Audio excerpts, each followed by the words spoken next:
আসসালামু আলাইকুম দর্শক, খুবই গুরুত্বপূর্ণ একটি খবর আপনাদের সামনে নিয়ে আসলাম।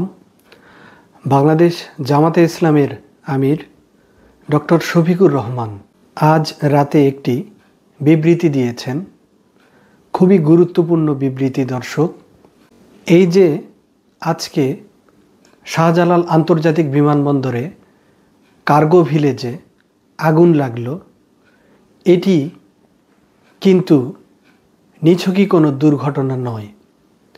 এর মধ্যে কোনো ষড়যন্ত্র আছে কিনা, গতকাল চট্টগ্রামে ইপিজেডে যে আগুন লাগার ঘটনা ঘটেছে সেটির মধ্যে কোনো ষড়যন্ত্র রয়েছে কিনা, এছাড়াও তার আগের দিন যে মিরপুরে একটি কারখানায় আগুন লেগেছিল, কেমিক্যালের কারখানায়, এবং এই আগুন লাগার ফলে প্রায় 20 জনের মতো মানুষ নিহত হলো, মানুষ মারা গেল, জানমালের ক্ষতি হলো। এটি কি নিছক দুর্ঘটনা?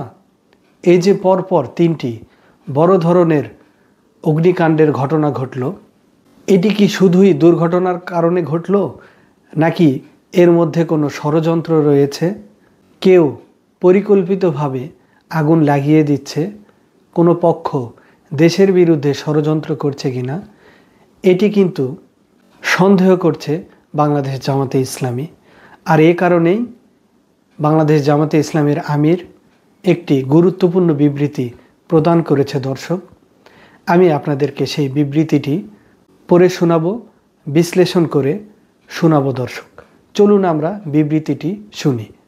হজরত শাহজালাল আন্তর্জাতিক বিমানবন্দরের কার্গো ভিলেজে ভয়াবহ অগ্নিকাণ্ডের ঘটনায় আমি গভীর উদ্বেগ প্রকাশ করছি, বলছেন বাংলাদেশ জামাতে ইসলামের আমির ডক্টর শফিকুর রহমান। দেশের প্রধান আন্তর্জাতিক প্রবেশদ্বার হিসেবে এই বিমানবন্দর শুধু যাত্রী পরিবহনের কেন্দ্র নয়, বরং বাংলাদেশের ভাবমূর্তির এক গুরুত্বপূর্ণ প্রতীক। অর্থাৎ তিনি বলছেন এই বিমানবন্দরটি বাংলাদেশের ভাবমূর্তির এক প্রতীক। এখানে অগ্নিকাণ্ডের ঘটনা ঘটলে বাংলাদেশের ভাবমূর্তির ক্ষতি হবে। গত এক সপ্তাহের মধ্যে দেশের 2 স্থানে, রাজধানীর মিরপুরে এবং চট্টগ্রামের ইপিজেড এলাকায় ভয়াবহ অগ্নিকাণ্ডের পর আজ হজরত শাহজালাল আন্তর্জাতিক বিমানবন্দরের কার্গো ভিলেজে অগ্নিকাণ্ডের ঘটনা কি আকস্মিক দুর্ঘটনা নাকি নাশকতা, এই ব্যাপারে আমরা সকলে উদ্বিগ্ন। অর্থাৎ জামাতে ইসলামের আমির বলছেন, এই যে চট্টগ্রামে ইপিজেডে আগুন লাগলো এবং মিরপুরে কেমিক্যাল কারখানায় আগুন লাগলো, দেশের 2টি স্থানে, এটি কি নিছকই দুর্ঘটনা নাকি কেউ নাশকতা করছে, এ ব্যাপারে উনি সন্দেহ পোষণ করছেন দর্শক। বিমানবন্দরের মতো এমন একটি কৌশলগত স্থাপনায় অগ্নিকাণ্ডের ঘটনা নিঃসন্দেহে প্রশাসনিক অব্যবস্থাপনা, অবহেলা ও নিরাপত্তা ঘাটতির এক স্পষ্ট প্রমাণ। অর্থাৎ তিনি বলছেন স্পষ্টভাবে এটি প্রশাসনিক অব্যবস্থাপনা ও অবহেলা ও নিরাপত্তা ঘাটতির স্পষ্ট প্রমাণ রয়েছে। অর্থাৎ অবহেলা ও নিরাপত্তাজনিত ঘাটতি যদি না থাকে, তাহলে বিমানবন্দরের মতো এমন একটি কৌশলগত স্থানে অগ্নিকাণ্ডের ঘটনা ঘটার কথা নয়। দর্শক, আপনারা জেনে থাকবেন এই বিমানবন্দরটি কিন্তু একটি কেপিআই স্থাপনা। অর্থাৎ বাংলাদেশ সরকারের যে গুরুত্বপূর্ণ কিছু স্থাপনা রয়েছে সেগুলোকে কেপিআই বলা হয়ে থাকে। এই কেপিআই স্থাপনাগুলোর মধ্যে বিমানবন্দর একটি, যেখানে কঠিন নিরাপত্তা থাকার কথা, নিশ্ছিদ্র নিরাপত্তা থাকার কথা। যে কোনো একটি ঘটনা ঘটলে সরকার, রাষ্ট্র যেন তড়িৎ গতিতে সেখানে ব্যবস্থা নিতে পারে, এই ধরনের ব্যবস্থা কিন্তু সেখানে থাকার কথা। কিন্তু আমরা কি দেখলাম, এই অগ্নিকাণ্ডে কিন্তু এই যে অবহেলা বা প্রশাসনিক অব্যবস্থাপনা স্পষ্ট আমরা দেখতে পেলাম, সেটি জামাতে ইসলামের আমির বলছেন।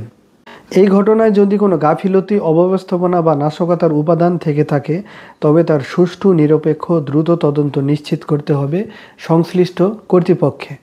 অর্থাৎ যদি কোনো গাফিলতি, অব্যবস্থাপনা, নাশকতার উপাদান থেকে থাকে, তবে তার সুষ্ঠু, নিরপেক্ষ তদন্ত করে কর্তৃপক্ষকে ব্যবস্থা নিতে বললেন জামাতে ইসলামের আমির। দোষীদের চিহ্নিত করে আইনের আওতায় এনে দৃষ্টান্তমূলক শাস্তি প্রদান করা সময়ের দাবি। অর্থাৎ তিনি স্পষ্ট প্রমাণ পাচ্ছেন এবং তিনি সন্দেহ করছেন গাফিলতি রয়েছে, নাশকতা রয়েছে এবং এর সুষ্ঠু নিরপেক্ষ তদন্ত করে দোষীদেরকে শাস্তি দেওয়ার জন্য তিনি কিন্তু জোর দাবি জানাচ্ছেন। দর্শক, ভবিষ্যতে যেন এমন দুর্ঘটনা আর না ঘটে সেই জন্য বিমানবন্দর সহ দেশের সব গুরুত্বপূর্ণ স্থাপনায় সর্বোচ্চ নিরাপত্তা ও অগ্নি নির্বাপন ব্যবস্থা নিশ্চিত করার আহ্বান জানাচ্ছি। অর্থাৎ তিনি বলছেন যে ভবিষ্যতে যেন বিমানবন্দরের মতো এমন কোনো গুরুত্বপূর্ণ স্থানে, যেমন আমাদের চট্টগ্রাম বন্দর রয়েছে, আরও ঢাকাতে ইপিজেড রয়েছে, সাভারে ইপিজেড রয়েছে এবং আমাদের বিভিন্ন গুরুত্বপূর্ণ হসপিটাল রয়েছে, আরও বিভিন্ন অনেক প্রশাসনিক কাঠামো রয়েছে, সেগুলিতে যেন এমন অগ্নিকাণ্ডের ঘটনা না ঘটে সেক্ষেত্রে সর্বোচ্চ নিরাপত্তা ও অগ্নি নির্বাপন ব্যবস্থা তিনি নিশ্চিত করতে বলছেন। আমি এখানে দর্শক আপনাদেরকে একটু যোগ করে বলতে চাই যে আমাদের দেশের প্রায়শই দেখা যায় যে আগুন লাগছে, সেখানে অনেক জানমালের ক্ষতি হচ্ছে, ফায়ার সার্ভিস ঠিকমতো তাদের কাজটি সম্পাদন করতে পারছে না। এখানে কিন্তু ফায়ার সার্ভিসকে সক্ষমতা অর্জন করার জন্য বহির্বিশ্বে কেমন ব্যবস্থা রয়েছে, ইউরোপ, আমেরিকা সহ মিডল ইস্ট আরও উন্নত দেশে এই যে আগুন অগ্নিকাণ্ডের ঘটনায় কী ধরনের ব্যবস্থা নেওয়া হয় ও বহির্বিশ্বের ফায়ার সার্ভিসরা কিভাবে কাজ করে থাকে, আমরা কিন্তু আমাদের ফায়ার সার্ভিসের সাথে তাদের যোগাযোগ সম্পন্ন করে ট্রেনিংয়ের মাধ্যমে বা দরপত্রের মাধ্যমে বহির্বিশ্বের উন্নত ফায়ার সার্ভিসকে আহ্বান করে আমাদের ফায়ার সার্ভিস টিমকে আরও উন্নত করতে পারি, আরও কার্যকরী করতে পারি এবং আরও দক্ষতা সম্পন্ন করে আমাদের এই ঘটনাগুলো সুন্দরভাবে হ্যান্ডেল করতে পারি। দর্শক, এটি আমাদের রাষ্ট্র করতে পারে।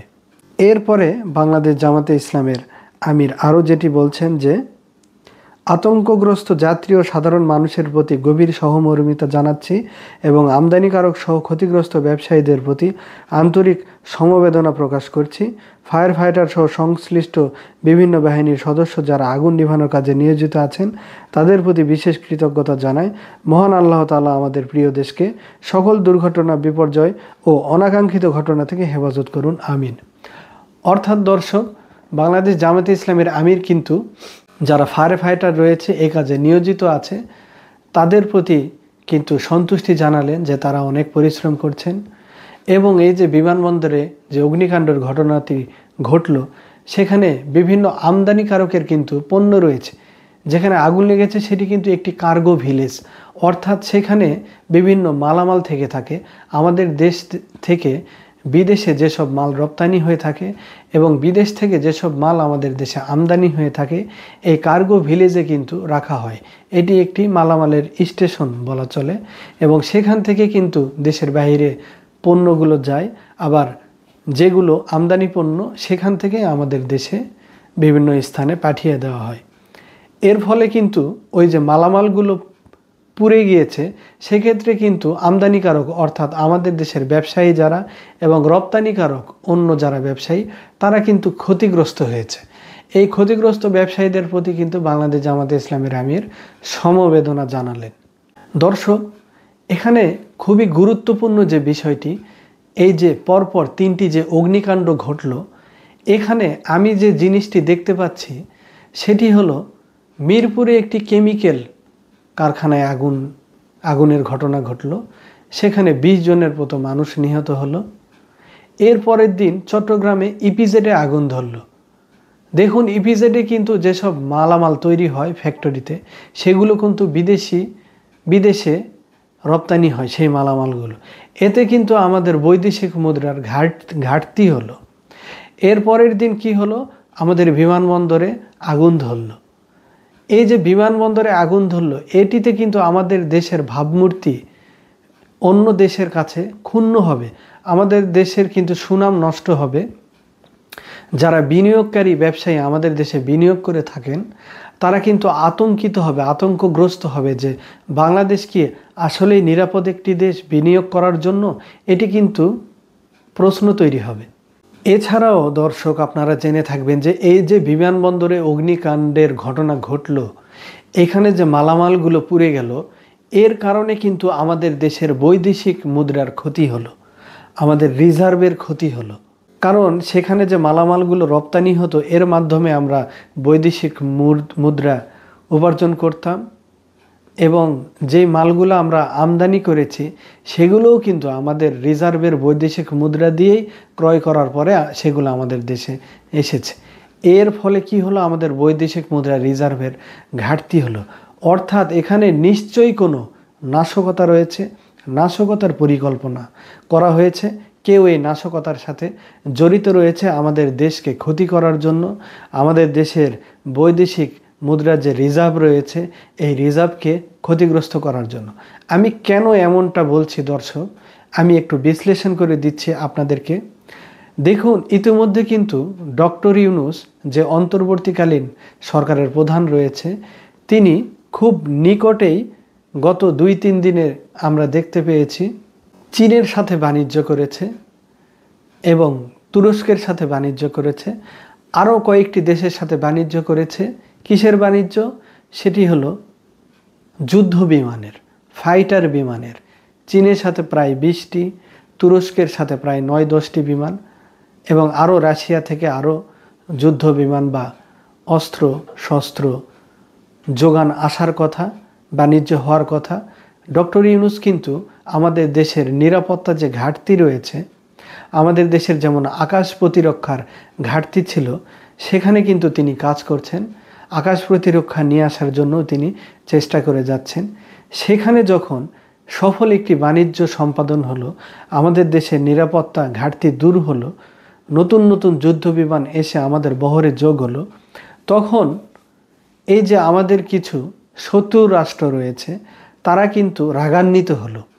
এই শত্রু রাষ্ট্রগুলো কিন্তু চাইতো না যেন আমাদের দেশের নিরাপত্তা ব্যবস্থার উন্নত হয়, আমরা যেন সক্ষমতা অর্জন করি আমাদের নিজেদের দেশের নিরাপত্তা দিতে।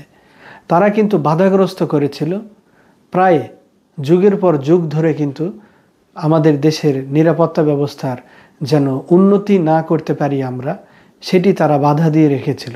কিন্তু এই যে ডক্টর ইউনূস অন্তর্বর্তীকালীন সরকারের প্রধান, তিনি যখন একের পর এক সফল কাজ করে যাচ্ছেন, তখনই কিন্তু হঠাৎ করে আমাদের রাষ্ট্রকে ব্যর্থ করে দেওয়ার জন্য, আমাদের দেশের উন্নতিকে বাধাগ্রস্ত করার জন্য এই একের পর এক অগ্নিকাণ্ডের ঘটনা ঘটতে পারে, নাশকতা পরিকল্পনা চলতে পারে, এবং এই নাশকতার সাথে আমাদের দেশের যারা শত্রু রয়েছে তারা জড়িত থাকতে পারে। এই ঘটনায় কিন্তু আমাদের দেশবাসী সকলকে এক হওয়া উচিত, দেশবাসীকে একযোগে কাজ করা উচিত। আমাদের দেশের দেশপ্রেমিক জনতাকে কাঁধে কাঁধ মিলিয়ে সচেতন হয়ে পরবর্তী পদক্ষেপ নেওয়া উচিত। দেশের বিদ্যমান সব রাজনৈতিক দলকে এক হয়ে দেশপ্রেমে উদ্বুদ্ধ হয়ে বাংলাদেশের জন্য নিজেদেরকে নিবেদিত করা উচিত। সবাই ভালো থাকবেন দর্শক। আমার ভিডিওটি যদি আপনাদের ভালো লেগে থাকে সাবস্ক্রাইব করবেন, একটি মন্তব্য করে আপনাদের মতামতগুলো জানাবেন, লাইক কমেন্ট ও শেয়ার করে আমাকে উৎসাহিত করবেন। সবাই ভালো থাকবেন, আপনাদের সবার প্রতি আমার দোয়া রইল। আসসালামু আলাইকুম।